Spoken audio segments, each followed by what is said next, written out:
నమస్కారం. ఘంటారావానికి స్వాగతం. ముందుగా ప్రధాన అంశాలు. ప్రత్యేక హోదా పేరు తప్ప అన్నీ వచ్చాయి. ప్యాకేజీతో రాష్ట్రానికి మేలేనన్న సుజనా చౌదరి.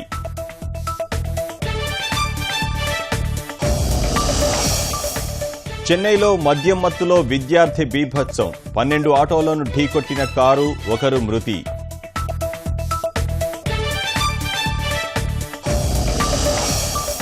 ప్రధానితో కేంద్ర మంత్రుల భేటీ. ఉరి ఉగ్రఘాతుకంపై మోదీకి వివరణ.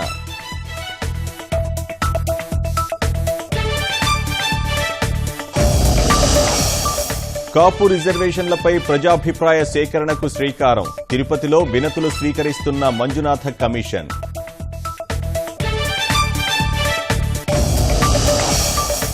2019 కల్లా బహిరంగ విసర్జన లేని రాష్ట్రంగా నవ్యాంధ్ర. పరిశుభ్రతపై దృష్టి పెట్టాలని అధికారులకు సీఎం పిలుపు.